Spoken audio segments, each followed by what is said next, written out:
dude.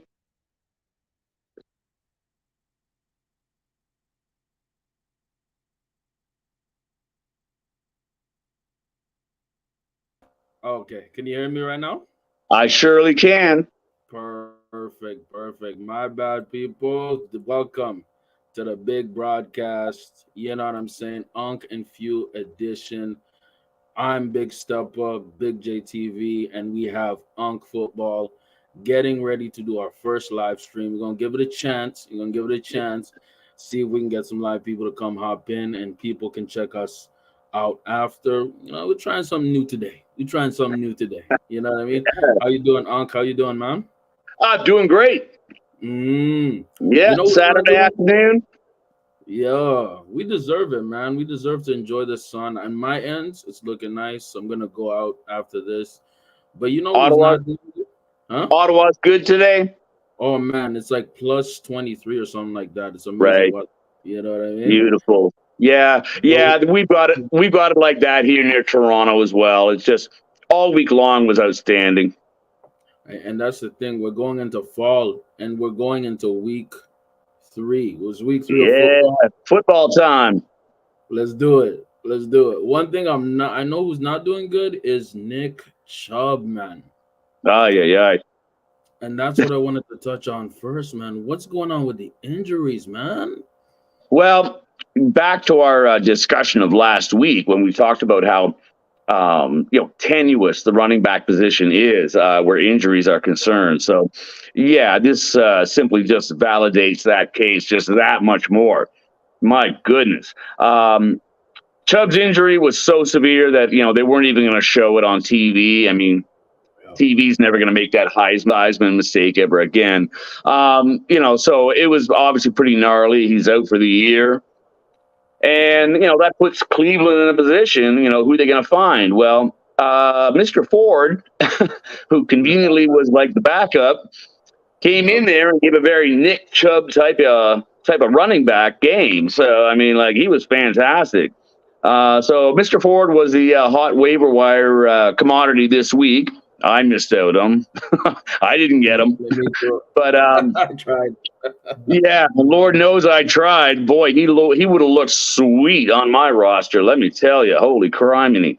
And you have Um, McCaffrey on your roster too. yeah, exactly right. So it would have been a great thunder and lightning combo. That's for darn sure.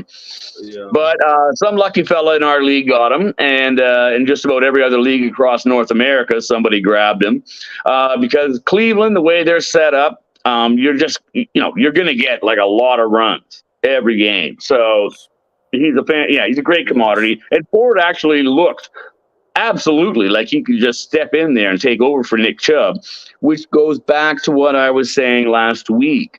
Running backs are remarkably replaceable. There's a handful of about three guys who are unique, but otherwise, the running back game is easily replicated, as we can see in the NFL in recent years. People come up off that practice roster, they do their thing, and if the offensive line is solid, you're going to get good performance out of that running back. I mean, it's not difficult. You're going from point A to point B with a couple jogs along the side, little dance here and there out of the way.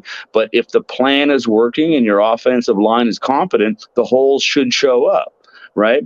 So Yes. as long as you've got, 4.4 speed or better, 4.5 speed or better, chances are you can rumble and stumble all the way through those holes. And here's the crazy part. I was looking it up recently, right? And a lot of top running backs are out. We have Saquon is out. We Hmm. have Yeah. Austin Eckler's out. Obviously, Kamara's out suspension, right? Yep. You have a few more that are obviously Chubb is out. J.K. Dobbins first week within the first Hmm. game. A Yeah. ton of really good quality backs are out. You know what I mean? It Yep. makes you wonder. And then the replacements are doing good, but then think about the offenses these days. Do offenses really need a running back like a Derrick Henry who's running it 20 times a game? Play like running backs Well, are running it like let's say 10 times a game, 10 rushes. You know what I mean? well, this is the conclusion that NFL coaches have come to over the last 10 years or so. And it is the dreaded running back by committee. dreaded, well, mostly only by fantasy players. But yeah, we've touched on this before, saying about how the bell cow is an anachronism in the modern NFL. And unfortunately, for fans of 40 times a game, running back, you're out of luck. It's not coming back. Any running back who gets more than 20 touches in a game is considered a bell cow now. So yeah, it's not unusual to have two guys sharing 40 or 50 carries a game, and even three guys or four guys even, right? So the most you're going to get a running back going is maybe 25 times in a game maximum, and that's a really heavy workload nowadays. Oh, So 100%. yeah, 100%. yeah. The thing is, Nick Chubb was looking like a guy who, I'm to being honest, that Cleveland offense needs a guy like Nick Chubb, bro. Because Well, that if they don't, the way Watson is looking, they I was need about to Nick Chubb say, with that ball, man, because Watson is not looking like the guy, man, especially yeah. against the Steelers. Like that game was, I'm gonna be real. It was a great defensive game, but as just a Hmm. fan of football, I was like, damn, both offenses were so sloppy. And as a Steelers fan, how Yeah. did you feel about that game, bro? Obviously, it's a dub, it's a win, so that feels good, you know. Yeah. Well, how I feel about that game is that, well, thank God for TJ Watt. Thank God for defense, right? Because without that, Pittsburgh got an L. Yes. Okay. So, yeah. So Pittsburgh has some issues to work out on offense. I think we're going to talk about that in a little bit. So I won't, do the spoiler alert here. But what I'm saying, though, is that Watson is Yeah. ineffective right now. He's not nearly as No, mobile as he was in his first few years in Houston, but he seems to think yeah, that he is. He thinks he can scramble out of trouble and toss down the sideline, and he can't. He has been off. He hasn't really played no, much football over the last 3 years. He's a big guy, yeah, right? And he's yeah, getting older. So he has now yeah. whatever mojo he had that made him particularly special in Houston seems to have evaporated. He's not the man he used to be. So basically, he's not even as good as Kirk Cousins. There's another immobile quarterback, but No, Cousins is he's like far more I looked up his effective. QB I looked up his QBR and he's among the top three worst. I think it's only Fields and like maybe maybe CJ Stroud or somebody has a worse QBR than him. Right. He's at the bottom of the league in terms of efficiency as a Yeah. QB. Yeah, no, he's not going to be what Cleveland wants him to be, or expect him to be. He's going to massively disappoint. I'm happy for him that he got the paycheck and that he was able to play the game to that effect. But let's be real here. This guy he's not anything like what he was in those first few years in Houston. Because he's got all the other tools. And on top of all of that, there's a mental thing going on with this guy. I was gonna say it. Yeah.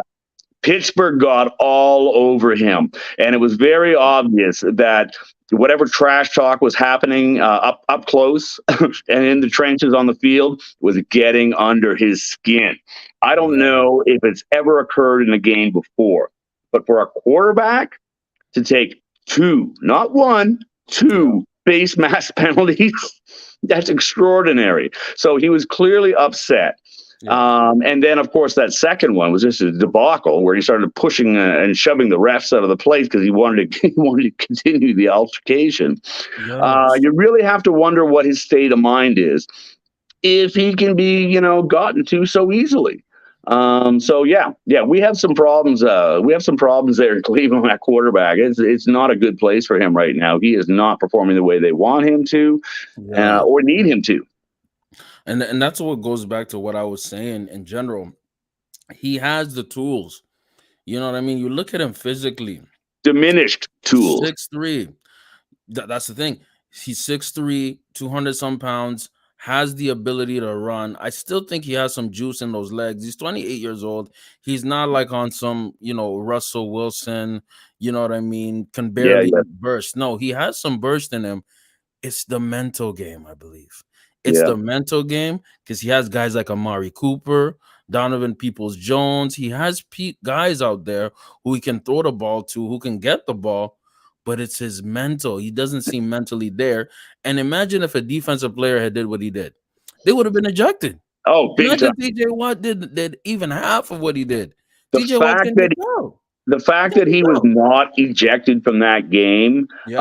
has drawn a lot of conversation from analysts and whatnot, asking whether the NFL refs are under some type of orders, not to call too many penalties on guys like him. But yeah, no, it really smacked of a two-tiered system of penalties, because the fact that as soon as he put his hand on his ref on that ref, that yellow flag should have come out immediately. Right Just away. when they do that motion where they raise their hand like high in the air and toss that flag, like that should have happened to him immediately on the spot, instant ejection. He pushed the ref out of the way. Right? So that's unusual, and it's an indication that he's not operating at full strength, like you say, mentally. He's getting exasperated easily. And I disagree. I think he has lost a step in his running, which leaves him with mostly his arm. Now, in fairness, I saw a couple of very good throws to Amari Cooper. He seems to have a connection with him and Njoku on tight end, but it's not enough, right? If they do not get a running game dominant and moving again, they need to make the passing game secondary, because he's not going to deliver what you want. So I believe Cleveland, they need to be running for them to be successful, and passing needs to come secondary. Here's the irony of the whole situation, right? You're looking at a dude who, let's put the personal stuff aside. The accusations are disgusting and they sound valid. You know what I mean? Let's put that aside. But think about it. As just a player, somebody who hasn't played real football really for 2 years, right? Yeah. And you have that cloud behind your back, you know what I mean? Of, everybody going off on you, rightfully so. You know what I mean? Yeah. And now you're supposed to be the $250 million guaranteed savior of the Browns. Yeah. Yeah. A lot of pressure. That's a ton of pressure. So if you have a running back, right, who's taking, let's say, 15 carries, taking one to the house, giving you 80, maybe 90 yards, that relieves a lot of pressure. So then you see a guy like Nick Chubb go down. That might be their season, brother. Yeah. Big time. Like, it's that easy in the NFL to lose your entire season after an injury. And let me say this. Talk to the New York Jets. Right? It's funny, but it's bad. Yeah. Think about it. Sure enough. Your entire season was ended by Minkah Fitzpatrick. And by the way, that hit, I agree with it. Tackling Nick Chubb is hard as hell. Dude is big as hell, and he can take it to the house. Oh, big time. Controversy of people hating on Minkah for that. Minkah did exactly what he was supposed to do. It's football. Yeah, well, I don't think a penalty was called, was it? No, there wasn't. Good for them. Good for them. Yeah.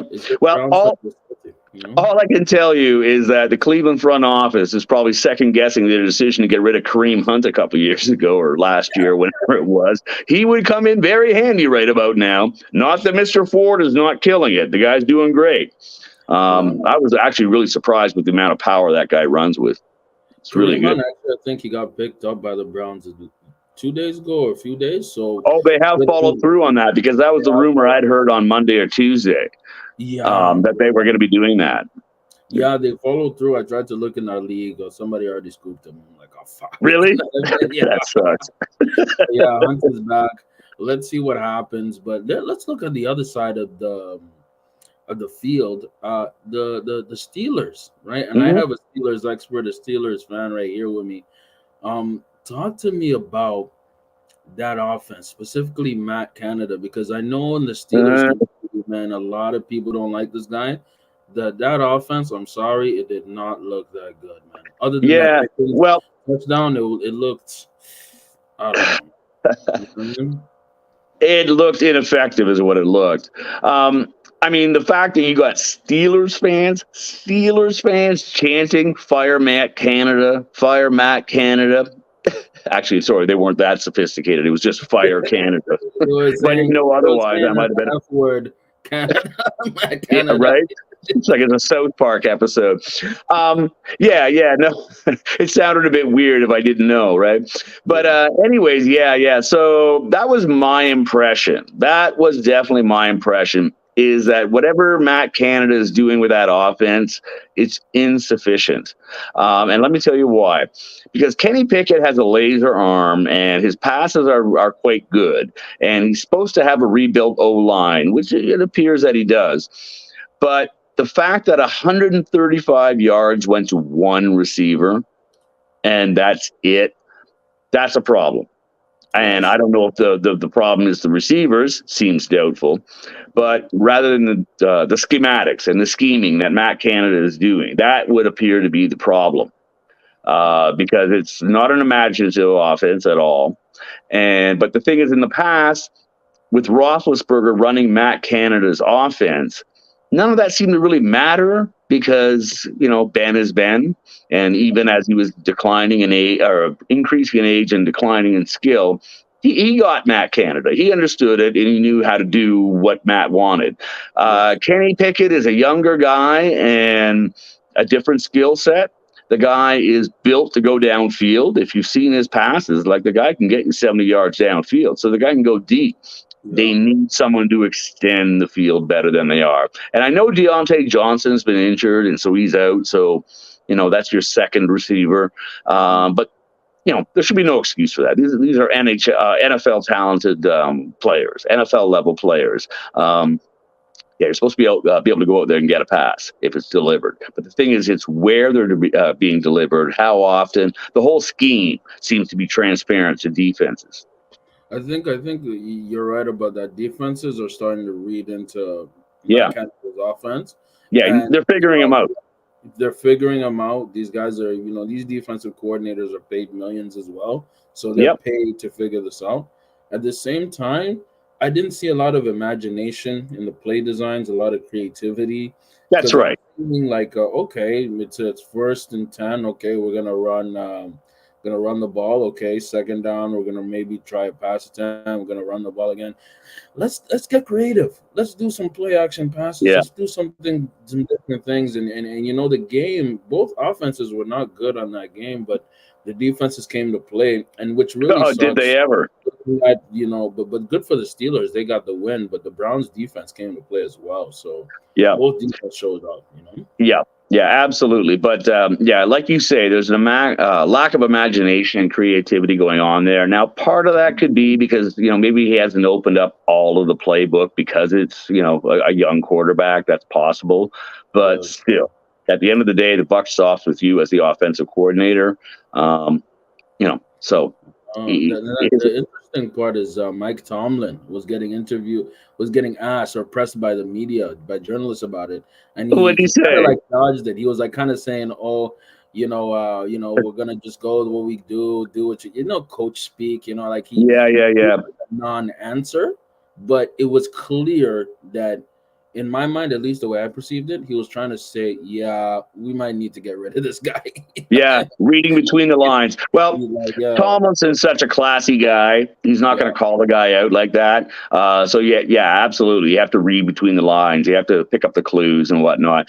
Anyhow, Tomlinson is saying less than he's my man and he's the greatest and just give it time. Yeah, you're probably done. And that's the thing, man. There's a whole language that goes into the press conferences, into talking to media, because you can say one word or one phrase, and then everything gets taken sideways. And that leads they'll run with it for a week, 2 weeks, weeks on all season. Yes, that leads to our next thing about Justin Fields. Did you hear about that controversy, man? Fields was on the podium press conference after losing. I believe they lost to it's just escaping me right now, but they lost. They lost. They lost hard. They lost pretty bad. They lost. So they look terrible. They look terrible. They look so bad. They look so bad. I can't believe Justin Fields is up there. I cannot believe it's the same Justin Fields that we saw last year.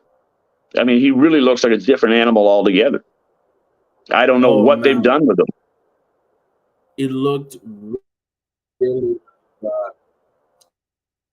and they were playing the. I just checked. They were playing the Bears. Sorry, they're playing the Bucks, and they lost 27-17. And Hmm. Fields, of course, he's gonna go in that QB mode, take the blame for it. But then he mentioned how I mean, it might be a coaching issue, right? And then what happened was the media, yeah, yeah, like in the quote, he was quoted saying, "Yo, maybe it's a scheme, maybe it's a coaching issue," and the media ran with Bro. it, right? And then he had to come back to the media and say, "Hey guys, I know you guys at the media want to twist and turn things, but we're all good over here. We're all good over here." That's why these Yeah. coaches use this coach speech. That's why Bill Belichick is rude and almost borderline disrespectful to the media, because the media can change and switch the verbiage and make it sound like a player or a coach is saying something Yeah. else. So long story short, Justin Fields has been getting cooked by a lot of media pundits, analysts, because he mentioned the coaching.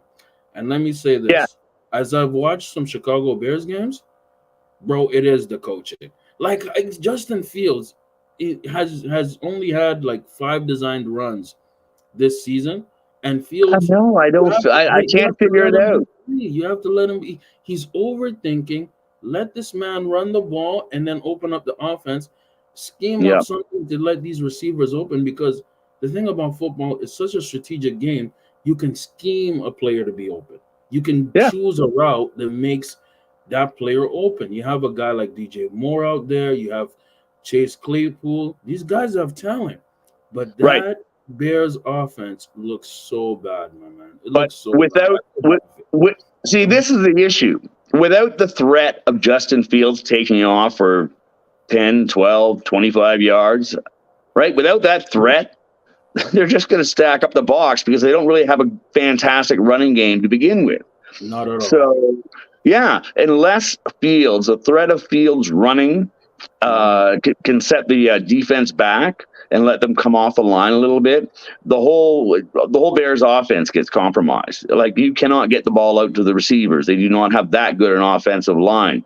Facts. So yeah, you've got it. So yeah, Fields has got it is the key to keeping people off balance. And if he's not doing that, then the Bears aren't really going anywhere.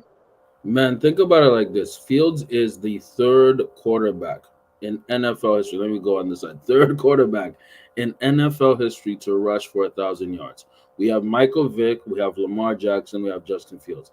And if you look at how Justin Fields used to play at Ohio, this man Mhm. can sling the ball too. He Yeah. can Oh, he's got a great throw arm. the ball. Strong, great arm.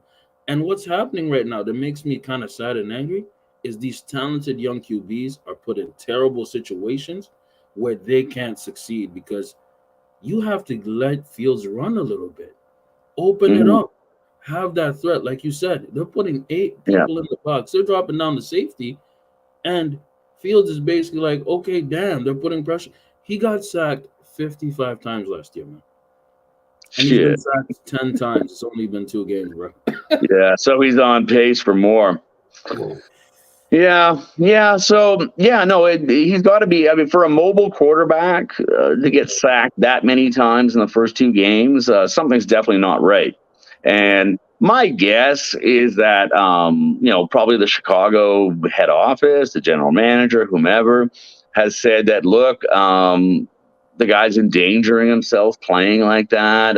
You've got to how it goes, right? We basically try to turn every mobile quarterback into a pocket quarterback because Yeah. that's what everybody wants is a pocket quarterback.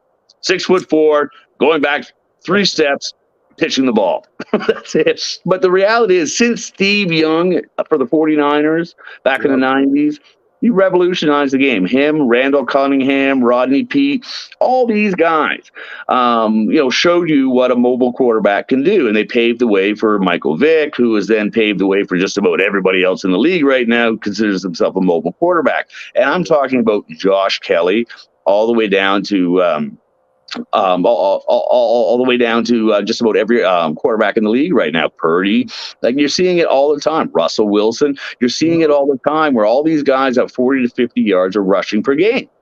Well, Yes. over, Yes. over 17 games, that's 800 yards rushing. right? So I have a question for you, Unc. I have a question for you, Unc. sure. Do, it's some like as a historian, as a true football fan, have mobile running well dual threat quarterbacks have they won a lot of chips like championships like No, Super Bowls? Because I no, know no. Steve Young won two, I believe, right? Yeah, Pardon me? I know Steve Young won two. Did Steve Young win two or Yeah, what? yeah. Steve Young did win a Super Bowl, but it wasn't with his legs. I mean, that was sort of an afterthought. In the end of the day, Steve Young was also an unbelievable laser for an arm, an accurate quarterback. But Yeah, he was unique in his ability to take off and run when he had to. He didn't put up 1,000 yard season, but he probably ran for 700 yards maybe one season. When nobody else was doing that. yeah. But yeah, overall, I wouldn't say. I'm trying to rack my brain here, see if there's anybody I'm forgetting. Mhm. But no, I don't believe that, because when you think about mobile quarterbacks, you're thinking of Vic, right? Yeah, So Cam outside Newton. of a couple of good playoff games that he won, he didn't ever threaten that in that way. And I'm trying to think of. I know Yeah, Cam I'm Newton gonna got say hurt. no, right? Lamar Jackson's probably the closest you've had to that. Yeah, Yeah, I and he think didn't win. So and that's the thing, right? You have old school coaches, and you know what I mean. They're stuck in their ways, and stay in the pocket quarterback, but at the same time, you can win multiple ways. We just saw, yep, Jalen Hurts in the Super Bowl last year, and he outplayed Mahomes. Really, you yep, know what I mean? If it wasn't for that pass interference call, the Eagles would be champions in a sense, yeah, right? So yeah, it's possible. Just the thing is, Philly didn't discourage Jalen Hurts from running. They actually designed packages for him to yeah, run, and he yeah. made that offense look really good. Designed runs.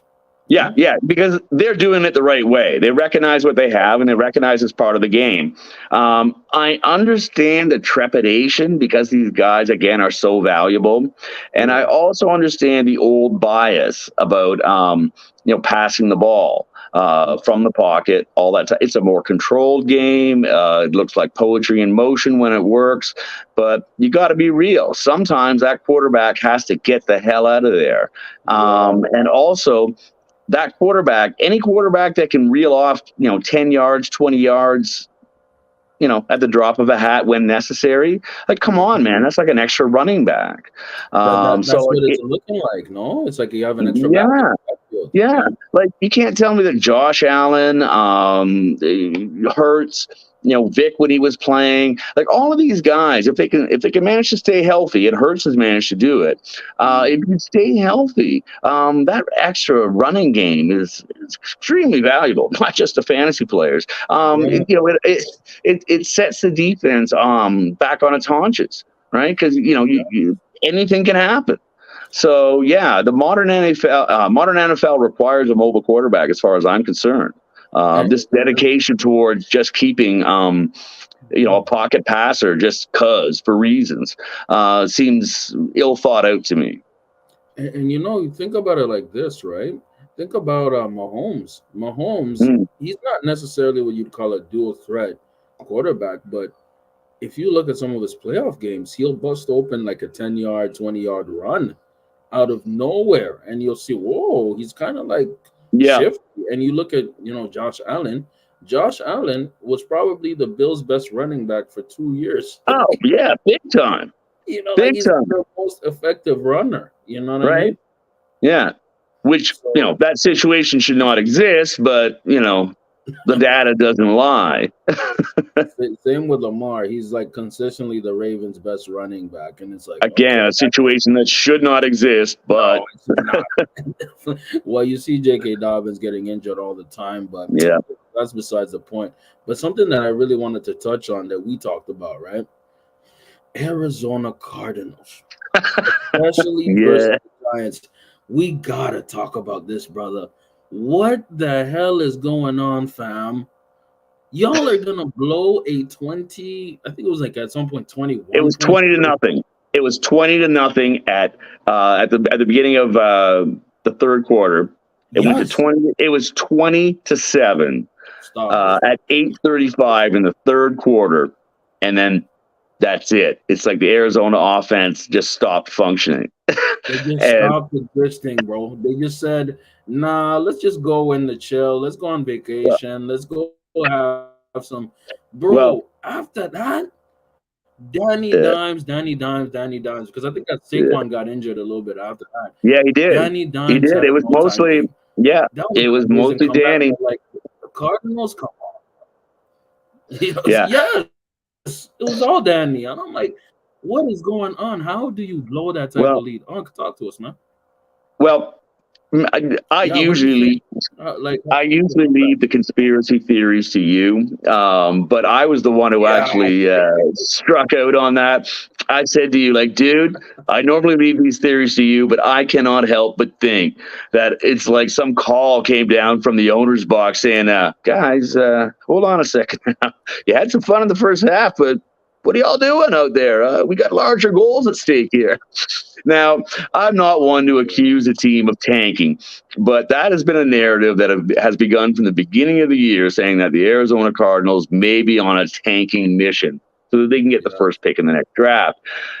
Despicable on paper and in general to do that, yeah. but Oh, I mean, you couldn't help it. I mean, come on, man. They were doing great. They were doing fantastic. Their offense was clicking left and right. Giants yes, couldn't stop it. And then now give the Giants credit. They may have dialed up, made some adjustments at halftime, as often happens in NFL games. I've always said that the NFL is made up of two games, the first half and the second half. Any yes. team that dominates in the first half, chances are they're in for a comeuppance in the second half, right? Ask Mm. Denver. Oh, Ask just get Denver me from last started on weekend, Denver. Like, what right? was that? Oh, What was yeah, that? What happened that's with Denver? These that's a these whole other teams had conversation. collapses. That was a whole other conversation. But yeah, I got the feeling like Arizona just laid down from Exactly. that point on because come on, man, like that was like 28 unanswered points, something to that effect. Yes. 20 on it. Like, come on, man. That just does not seem accurate for them to just lay down and like that and just let another team come back and win in the second half of the third and then the fourth quarter. It Yeah. seems unlikely. So, We have anyways, I'm not accusing Arizona of doing that, but it felt like that when you were watching it. Man, you are exactly right because we see games like this once a year. Like last Hmm. year, we saw the Vikings come back. I think they were down like some 28 points, and then you saw Justin Jefferson with that amazing catch on fourth and like 15 Yeah, or some crazy shit, and then yeah. they ended up winning the game. That was nuts to watch. But to see the New York Giants, who I think they've regressed, I'll be honest. But Mm. to see the Giants come back against the Cardinals in that fashion, I was like, what is going on? And yes, you're right. I am on my conspiracy theory shit. I like it. But I do Yeah. say this. There's a thing now which is sad about football. I'm noticing teams are purposefully tanking or will strategically lose a game in order to get a higher draft pick. And we saw that last year with the Houston Texans, where Lovey Smith was supposed to lose the last game and he won, making the Chicago Bears get the number one overall pick. And Yeah. then he got fired. And then there was a thing going on with the Miami Dolphins where, they wanted Tua and they Mhm. made it almost a thing in the Miami Dolphins Actually, I fans remember that. Yeah, I tanking for remember that. Tua. Do you remember that? Yeah. So tanking for Tua became a thing. Obviously, they got Tua, and Tua's looking MVP like this year. But Yeah. there's been a slow trickling down of these things of tanking and get strategically losing for a high draft pick, namely Caleb Williams, who's looking absolutely amazing for USC. So in the back of my mind, I completely get that. I think there might have been a call saying, "Hey, let's pump the brakes, dog. Yeah. You know what I mean? Let's chill out because we are maybe tanking for Yeah. Williams, man. You know what I mean? Yeah. It sounds crazy as a concept because it's new. You know what I mean? But I think it's happening. I fully believe it, man. You know what I Well, mean? we never ever saw an 0-16 team until Detroit. Tampa Bay had an 0-14 season back in, I think it was 78 or 79. I mean, they were truly epically bad, right? But I can't say that either one of those franchises was necessarily angling for a pick. They were just terrible.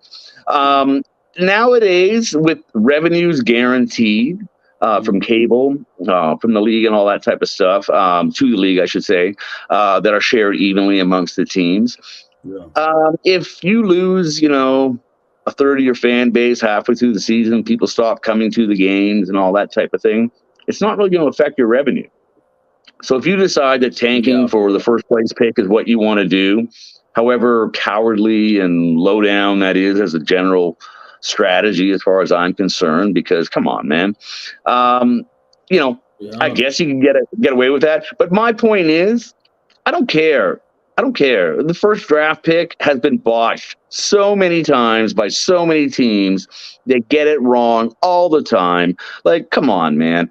Show some integrity and just play the season out, however it goes.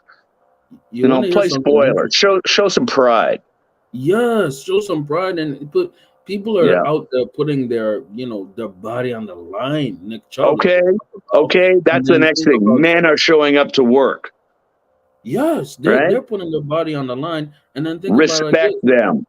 Respect them, and then on top of this, it's been proven that almost half of first-round quarterbacks don't succeed. We just saw this with Trey Lance. We just saw this with Zach Wilson. We saw that with what's his face, Josh Rosen. We saw this with Sam Darnold. Baker's looking kind of good now, which is ironic because he's looking better than Watson. But most first-round, half of first-round quarterbacks fail. Listen, and any observer of the NFL knows this, going all the way back to Ryan Leaf, and I think it was 97 or 98, right? You had two quarterbacks coming out, Peyton Manning and Ryan Leaf, and you would not believe. I mean, you can't see it now, right? But way back then, 25 years ago, you would not believe the amount of talk radio that was debating Peyton versus Ryan Leaf. Which one? Who's, what's the best pick? They were actually debating that, talking about Ryan Leaf was going to be like, a career-long talent, a decade-long talent. Like he was going to be a franchise quarterback and all that type of thing. Right? And I think it was the Chargers that drafted him. Yeah, I can't remember exactly. But Ryan Leaf, when he came out of Wazoo, out of Washington, Washington State. He was considered to be on par with Peyton Manning. Wow. He's in the where are they now file. Think about Jamarcus Russell, man. Don't even get me going on him. Jamarcus Russell is the poster child for not taking the first pick. In fact, if I was a general manager, most of the years, if I had the first round pick, well, number one, I'd be fired if I had the first round pick every year as a general manager. But you wouldn't have a long career. Right? If I keep getting first round picks, it's a problem, right? I honestly would trade that pick. There's way too much pressure on the draft pick, for one. There's way too much pressure on the franchise to turn it all around because you got the first round pick. Forget all that noise. Trade it for lower round draft picks. Take a couple extra second, third, and fourth rounders. That's what, I think the first round pick is a curse. That's what the GM Chicago did last year, and I thought it was a brilliant move. Yeah, picks are more valuable. Picks are more valuable. Traded in for different players. Yeah, do all type of things, and think about because we can all get sucked in by the hype. We can all get sucked in by the hype and bias. And the thing is, it's always where you land that really matters. Because developing young QBs, you can have a guy whose whole confidence is ruined by the first team he's on. That's right. Namely, look at what's happening with Baker Mayfield. And I like this story a lot. This was not even part of our discussion, but I'm happy we're going there. Baker Mayfield is playing really well for the Bucs. He's playing really good. Yeah, better than Watson, the guy that Cleveland Browns mortgaged their franchise on. And look at the history of the Browns. It's like QBs go there to die. Oh I my think God, the number of quarterbacks that have gone through, that have cycled through Cleveland over the last 20 years, I'll bet you it's easily 20 quarterbacks, one a year. yes, yes, Probably even more than that because, sometimes they've gone through two or three in a year, either through injuries or benching somebody who was supposed to be playing, etc. I bet you yeah, anybody, Cleveland by far and away is the leader in turnover at quarterback. yes, Mhm. 100%. And then you look at situations like, I think the Jets are slowly becoming this because they had Sam Darnold. That Yeah, was like a top five pick. I think it yeah. was like number 4, And and that's then why they they turned brought it over real quick. Zach Wilson looks like that's what's gonna happen. You know? And that's why they brought in Rodgers, was to try to put a stop to that, to put an end to that, to try to halt that trend. Because you're right, New York is starting to do that. They're starting to, kind of like swirl, going in six different directions, trying to establish something at quarterback. So that's why I was saying yes. Pardon me, last week that it was such a good move for them to bring in Rodgers. And for it Oh, to go sideways like that is just a damn shame. and then think about it like this: of all QBs, the Jets' second most successful quarterback is Mark Sanchez. Two AFC championship games in a row, beating the Pats multiple times. Of all people, Mark Sanchez is the dude who's really impacted the Jets. Like, just think about that. And Yeah. you know what? It goes back to what we talked about earlier in this episode, man. The coaching, offensive coordinators, those things matter. And there Hmm. was a rumor actually that the New York Giants, for that comeback versus the Cardinals, it was a rumor that Brian Daboll took the play calling, took the sheet, and called most of the plays in the second half. See, And now that would the make way they sense to played, me. That would the make way they sense played to the me. second half was great. The offense, yo, Daboll No, took. that would make sense to me because of that dramatic turnaround. It had to come from Yeah, somewhere. If it wasn't yeah. a call from the owner's box, one would have to assume that the Giants did something. They made their adjustments. I want to get your opinion on this. It's not really on the topic sheet, but unexpected teams that are doing really well.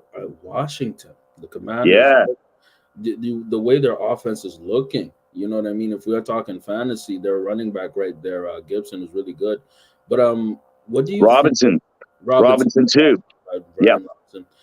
What do you think of Eric Bieniemy's job with as OC? I think he's doing a fantastic job. And then you look at the Kansas City Chiefs right now; their offense is looking a little suspect. What do you think yeah. about the Washington Commanders and some other teams that are surprising, like the Falcons, even the Bucks? What do you think about these underrated teams? Even the Saints, Well, actually. The Saints are yeah. doing well. Um, I really like Eric Bieniemy to begin with. He was always one of my favorite running backs when he was a buff, and he's been a real student of the game. He basically went into coaching like right afterwards, and yeah, he's a great talent, I think. Okay, so well, for one, with the Commanders, number one, their replacement at quarterback, Hobbs, is that his name? Sam Howell. Yeah, Sam Howell. Howell, yeah, Mhm. he looks extremely good. Really And good. so I did a bit of research on him in his college career, and he was very quite successful as well. So I think they found what they need at quarterback. They've gotten rid of the divisive and distracting presence of Daniel Snyder. Yeah. They've still got Coach Rivera in there, right? Yeah. So it's been a slow grind to transform the former Washington Redskins into the Commanders. Yeah. It's been a several season cycle. But they seem to be getting to that point now where they've got a good coach, they've Yes. found the right talent, they've got a decent defense, Yeah. and like that win that they had, that comeback win that they had in Denver, no less, on the Yes. road. I mean, it was very impressive. Again, another never say die type of attempt. And the fact that even after getting a ridiculous Hail Mary that like That just was crazy. defied the odds in every regard, even for Hail Marys. I mean, there was what, 3, 4 different touches, like boom, boom, boom, boom, boom, right? That But was hot potato, then, fam. but then for the Commanders to then not lose sight of what they did all through that second half and to stand up and deny the 2 point play. Usually the defense is let down heavily after, something deflating Yes. like that. But no, they showed a lot of character and they denied that 2 point play. on the road. Like, Yeah, oh man, I became a fan of the Commanders. I believed in them to this point, but I became a fan of the they Commanders. played with a lot of heart. Yeah, exactly. They play with a lot of heart, and I became a Yeah. fan that day in Denver. Let me tell you, last Sunday. Yeah, I want to see how they do, man, because Yeah, that's a team I did not expect to do everything. I did not expect nothing. I expected another, trash season, losing Washington season, but they season. can make some Yep. noise. Well, Yes, see, they can make some real noise.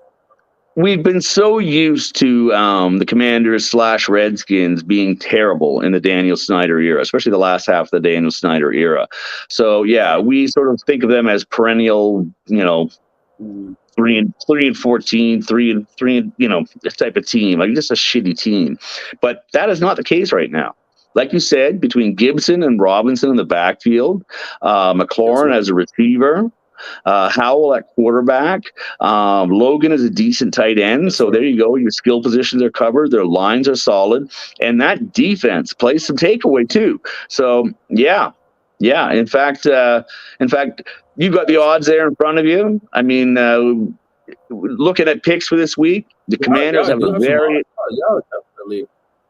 Commanders look like a good They're pick for playing the this week. Bills.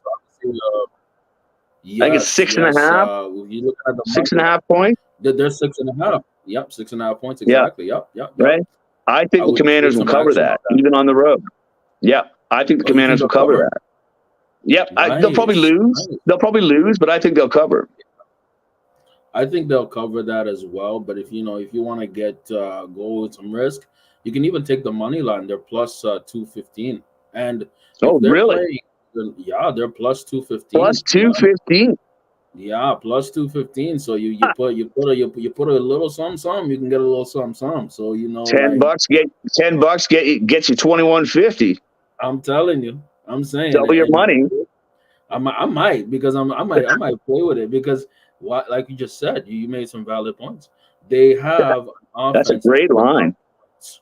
They have an offense, and their defense stops stuff. So Yeah. you know what I mean.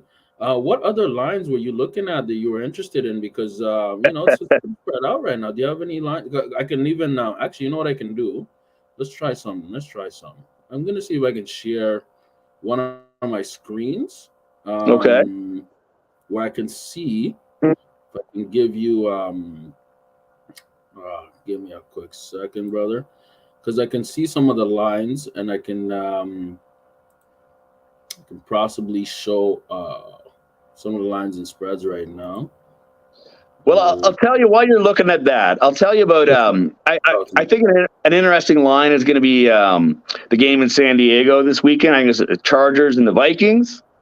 Chargers and the Vikings. Yup. It's 1.5. Yup. When I 1.5, and they're calling for 54 total points. The over under is like 54, 55. Oh yeah, the over under is 54. Yeah, it's So 54.5. I'm seeing it right here. Yeah. Kirk Cousins and Abear, like they're going to be passing that ball all over the place. I said he would pass 50 times last week against Tennessee. He passed Yeah. 41 times. So I exaggerated a little bit. But yeah, I guarantee you that game is going to be into the high 30s each. So basically what you're looking at there is like, a 31-28 game so I think that game's very intriguing. And now I think the Mhm. Chargers are the underdog at home, though, are they not? I believe they are. Yeah, they are underdogs at home. Yeah, because we Yeah. have So the Chargers plus 102, so it's pretty yeah. close. So I would take the Chargers in that game. Oh, I would really? take the Chargers in that game. Yeah. Mhm. As good as the Vikings have sort of been on offense and whatnot, you're traveling on the road out to the West Coast. There's a built-in 1 point advantage for being at home, anyways, right? So that basically makes it a pick'em game. Yes. Yeah, I'm going to go with the home game on a pick'em. Two teams playing the same kind of offense. Yeah, and you're Mhm. right about that because if you look at the Vikings, they've been disappointing this season. I think they're Well, oh, they've won. They've won, they but won a they've game. had to do it when you're depending on Kirk Cousins to save you. Because Justin Jefferson, as good as he's been, has not been as prolific as he's been in previous seasons. He'll get his game Yes. going, but Yeah, yeah. No, it's not because I think one team is necessarily any better than the other. I think they're evenly matched. So, but I Mhm. think that as a home dog, automatically my bias goes towards you in that scenario. Makes They're the home team, makes and sense. they're capable, and they're very capable. Oh, Um, interesting. Okay. Do you have now, any more lines or what? yeah, baby, yeah, baby. Go The ahead. other Yeah. one, yeah, baby. The other one I think that looks interesting is the Miami Denver game. Oh, Now, Miami, Denver. Yes, that sir. started out as an 8-point favorite for Miami as the home team, but that seems like a Okay. lot, right? I mean, 8 points. I mean, it's not Yeah. quite double digits, but it's still a lot for a Miami team to cover at home, based on history. Yeah. But it's the line's now down to a more reasonable 6.5 points. Six and a So half. Yep. will Makes sense. Miami beat Denver by 7 points? Will they win by a touchdown? They're certainly capable of it from what we've seen. But Yes, what we sir. also saw last week, though, was that Denver actually does have some offense. They can put up 30 points when they're ready. Mhm. But this is the number, a couple different numbers that I've noticed that makes me want to take Miami in this game, even though it's kind of a fat spread. Number Okay. one, number one is that so far Miami's like one of the only teams in the NFL. Now it's only 2 games in, but they're 2-0 in victory, but they're also 2-0 ATS against the spread. Right? So that's good. But on top of that, Yes. Denver has not won in Miami in some ridiculous amount of attempts, like 10 at least. So, and they don't really travel to Miami that Mm. often. So we're talking about a generation of Just a quick football. heads up. Just a Pardon quick me? heads up. Can you see the screen? Can you Yes, I see the can. screen by any chance? Yes, I can. I Okay, certainly can. perfect. Because I have the odds and the lines right there, so I'm able to do it. So I just give it a chance. Look at And you, Mr. like you Production. said, right now we're looking at Dolphins. I'm trying, man. But yes, Love you, sorry baby. to interrupt. Go Loving ahead. it. Loving it. I'm gonna try to put these up so people know. Mhm. Yeah. So yeah, I So you're think that saying that the that Dolphins can actually win by a I touchdown? You think yeah, I that's a think the match into Dolphins the win that spread? one by a touchdown. I do think the Dolphins win that one by a touchdown. It's probably an early game too, right? So that's probably Nice. going to screw up Denver. Um, Now the other one that was Perfect. interesting. The other one that's Mm. interesting, I think it was who are the Pats playing again now this week? Because the Pats are favored by 2.5. I think this is So Jets. the Jets are favored by two yeah, and a the half. I think. Patriots versus Jets. We have it at 2.5. 2.5 for the Yeah, Jets. They're favored plus 124 right over here on the money line, and over under 36.5. So it's probably a defensive game. That's what it's it's looking like, at least. You know what I very mean? defensive game, I and would yeah. mind to take So the I'm under, kind of you know? yeah, I'm kind of curious about that game. Yeah. Because the Pats are 0-2, man. Both Yes, teams are sir. They 0-2. might, yeah. It's looking So rough for the Pats, man. to have the Pats favored on the road, despite all New York's problems, at 2.5. If it was a 1 point, I'd be like, oh, okay, maybe. But two and a Mm, half points, I guess it's a toss up. But I just think uh, that's interesting that you would make the Pats favorites anywhere on the road right now. That just does not seem to make sense to me.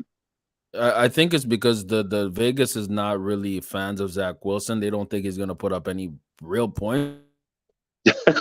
You can't But really it blame doesn't them. make sense because I don't even think Mac Jones is going to put up points.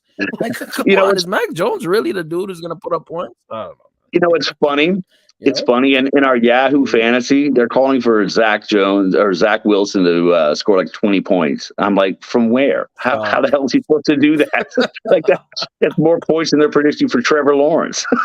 So, Shit. And I'm like looking at it yeah, like this.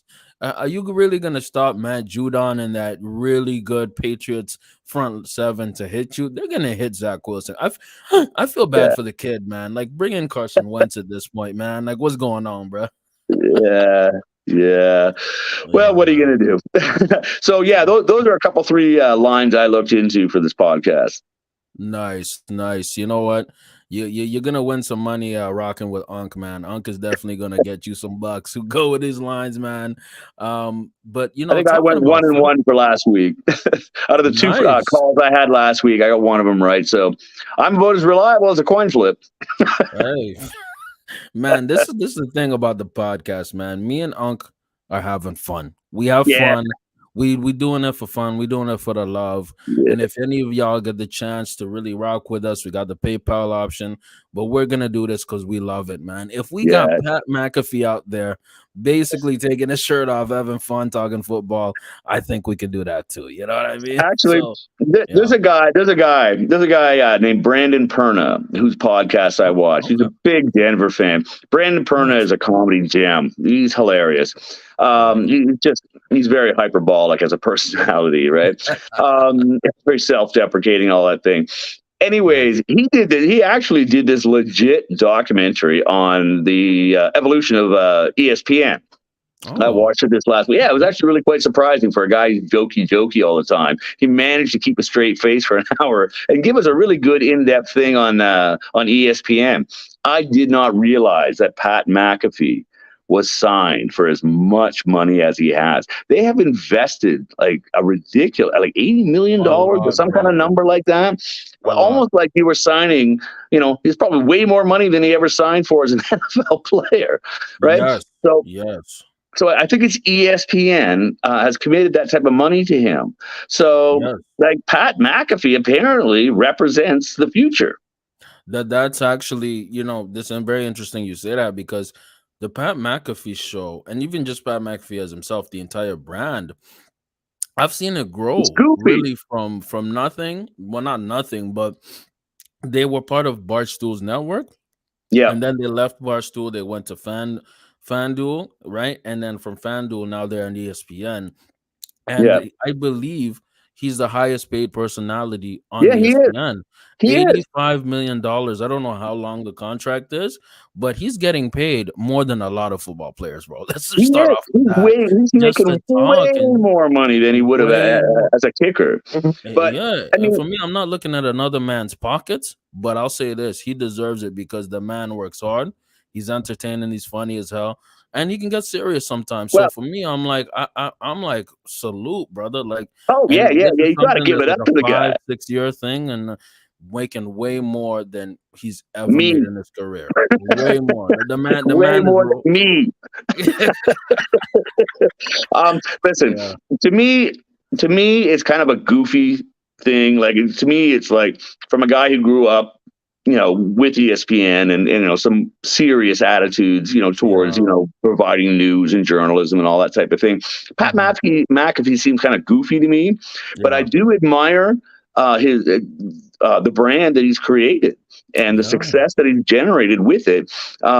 Kudos to him for recognizing it, seeing it, and developing it. Right? I'm not going to be a Yeah. hater just because it's different from my experience. Yeah.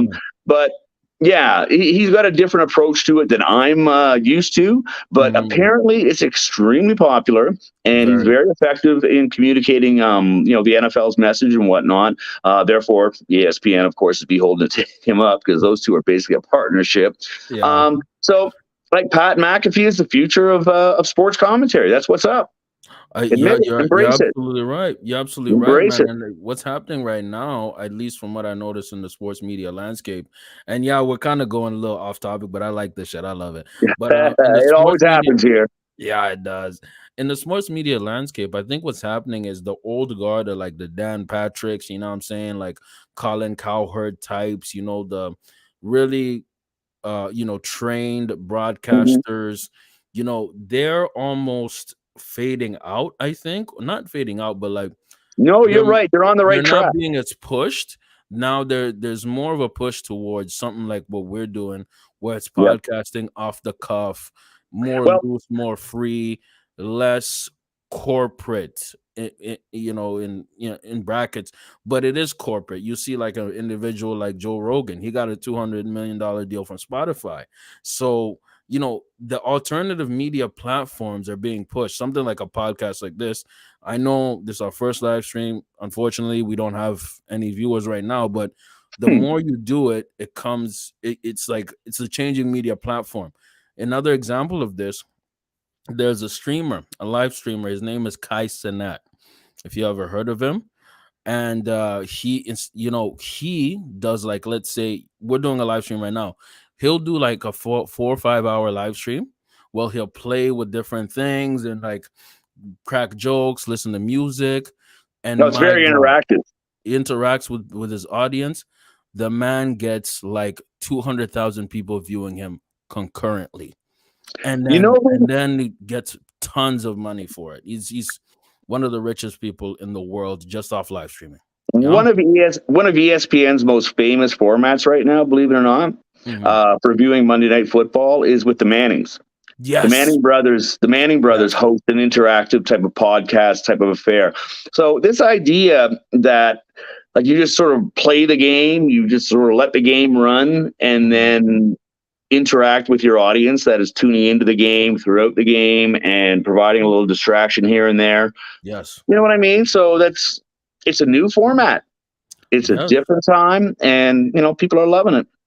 You're exactly right. That format of like live streaming or live reacting, the Manning cast is a great. I love Yep. the Manning cast. I love Oh, those watching two them. guys are hilarious. You know what I mean? They're cracking jokes. I remember that. I remember that They're just one. so natural together, as You you know would what I expect mean? from brothers. And think about it like this, Unc. There's this one broadcast where they were like, Peyton Manning was going off on Russell Wilson. Call a timeout. Call a timeout. Remember last year with Nat Hackett? Oh And I'm yeah, like, they're always trying to play the game from the yeah. booth because they're It competitors. it makes you feel like you're inside the game, like you're literally on Yeah. the couch. Because I was thinking the same thing, like they're not gonna call a timeout. What? And then Peyton Manning Well, says it up. well, Like see, it's this is brutal. just it, right? I Yeah. mean, it's basically the equivalent of sitting down to watch a football game with the Manning brothers. Like you Yes, would it is. expect all kinds of factoids and tidbits if you were sitting down across the table from these guys and sharing a bowl of popcorn watching the game. Yeah. Think about the things those guys would talk about. Well, you don't have to now. You can just tune into the podcast, the Maybe live share a stream. bowl if you know what I'm saying as well. Yeah, yeah. But no, So that's cool. that is the future of media, man. And you know what? Getting in the space of the Pat McAfee types, and there's way more people even behind Pat that are doing it, being free, having fun with it. Recently, I've Hmm. been checking out this one with Shannon Sharp and Chad Ochocinco. So they Yeah, react after every game on YouTube. They do like a thing called a nightcap. So it's like an instant reaction after a football game, and then they give their right. analysis. But they're like us, man. They'll crack jokes and act goofy while talking ball. It's pretty Well, cool. You know what I mean? personality really, Yes. it goes a long way when you're doing something like broadcasting, whether it's Yeah. TV broadcasting, whether you're a radio personality, whether you're on a podcast, whether you're just filming shorts all the time. If you grab people, if your spirit grabs people, they'll tune in. Absolutely, absolutely. But let's get back to the football stuff. We got one more thing to go through, and that's our fantasy starts and sits. And for me, one guy that I really like, Brian Robinson from the Commanders. We mentioned him a Yeah, second ago. If you have him, play this dude. This dude is getting you points. The yeah, Dallas defense, if you somehow get them, which I'd be shocked, yeah, obvious start because they've been actually in our league, Yahoo. They've been getting the most points. I think they have like yeah. 15 20 I think points. they're still the points leader. Yeah, Yeah, and then obviously for sits, guys who've been kind of disappointing me. Amon Ross St. Brown. I don't really like. He's not trending that well. You know what I careful mean? though. Careful though. He's a bit of a stud starter. I mean, That's true. the That's week true. the It's week hits, to leave right? him on the bench is the week he goes off for 25 points. Right. You know what I mean? And I would say somebody who can maybe sit is somebody I had really high hopes for this year. Drake London off of the Atlanta Falcons. Yeah. He's hit and miss. You know what I mean? So Yeah, personally, he I really got is. him. So Which is surprising on a team that's had a good start like Atlanta has, right? So go yes, figure. yes. Well, those are You my starts and sits. Well, Unc, what do you have in terms of starts and sits for fantasy? right. I might even share a screen. You know what I mean? Well, So for me, of course, it's always matchups, the type of game you're looking at. So to me, yeah. if you've got any receiver on Minnesota or the Chargers or their quarterbacks or their tight ends, and yes, even their running backs, yeah, there's going to be a lot of points scored Okay. in that game. Okay. So your Vikings and Chargers are all viable, especially Josh Kelly. People have been Okay. looking for him to do well in the absence of Austin Eckler, and he's definitely provided. So your Mike Williams Yeah. guy, Keenan Allen, Herbert, like they're all going to get you probably a fair number of points. So I'm all in on them. Same thing with the Broncos and the Dolphins. I imagine there'll be a lot of points scored in that game as well. So those are the type of players Mhm. I'm looking to play for this weekend. If I own them, if they're on my roster, Nice. because they're going to be in excellent positions to succeed. And that's, Mhm. of course, the secret to fantasy is matchups. Who's in a position to do well? Mhm. If you're going up against a stud defense like Dallas, chances are you're going to sit all your players. Like last week, I said, whatever Jets you have, forget it, they're out. Right? And sure enough, that was the right call. That So was a great look call. at look. Imagine playing Brees Hall last week. Oh, Oh, dude, you're just like crushed and upset, right? Like, oh, I'm supposed to do what? I got Garrett Wilson. I'm supposed to win a championship with this guy. Yeah, buddy, it doesn't work out like that, man. Like matchups tell, matchup. right? That's how I'm looking at it. That's my general fantasy advice: is that look for games that are predicted to have a high total, and find the skill players on your roster that could play in that scenario if possible. So Mhm. that would be my recommendation. Yeah. And Atlanta has actually been a bit of a nice surprise this year. So, yes, sir. yeah. So, don't get off of them for a while yet. They're looking quite good. Any of the 2-0 teams right now, don't be shy. Mhm. Use their skill players because they're clearly doing something right. Definitely, definitely. And the thing is, next week we got to talk about our matchup because I'm playing you this week, man. Oh yeah, you are. Actually, sorry. Yes, Before we leave this entirely, let me jump back to the point spreads one last time because you uh, mentioned you. So yes, the yes. Baltimore, I hate to tell you this, but that Baltimore game where they're favored by 8.5 at Eight home, and a half. Yeah, that's kind I of think crazy. Indianapolis covers that spread. Sorry, buddy, I hate to do that to you, but I think 8.5 Oh, points is a bit rich, and it is. It Indianapolis has is. shown some offense. So It yeah, is. It so is. so your Baltimore and your Indianapolis players will probably also do well for you this weekend because I have a feeling that game is going to go hammer and tong. Oh, it's gonna be. It's gonna be. I think there's gonna be a lot of action. There's gonna be A a lot of lot of points scoring. scored in that game. So in that Yeah. game, whatever skill players you have from Lamar, Yeah. on down to Pittman and whatnot on Indianapolis, play those players. One thing that I do want to add to that is that I think Anthony Richardson is out for an ankle, the quarterback for the Colts. So Oh, they're gonna really? have a backup in there. So that's Mm, gonna affect the that might game. explain the 8.5 points. Actually, Yeah, that's what I I saw. I didn't saw see it this that. morning. So I was like, okay, because I'm checking my shit. I'm trying to see Yeah, how we're gonna yeah, do. yeah. But yeah, man, no, he's out. He's out with an ankle, which is kind of disappointing because he's been playing really good. Out of the rookie quarterbacks, I think he's been playing better than Bryce and CJ. Surprisingly well. So I'm like, Surprisingly whoa. well. Everybody thought that was going to be a shit show, Me too. I thought and it was like I was like, whoa, but he's outperforming, man. He is yeah, slinging that ball and going for runs. I'm like, oh, yeah, and there was a whole controversy. They were thinking about getting Will Levis at that spot. You know what yeah. I mean? And now Tennessee is looking very bad with Tannehill. So you don't know. Maybe Levis might start at some point. I don't know. Yeah. So, anyways, that's sort of my thoughts and my survey on the NFL in real life and in fantasy for this week for sure. I love it, man. Let me tell y'all something, man. Unc Football is the star of the show. I'm just a Uh, moderator, okay? That's what it is. I'm just the producer, bro. dude.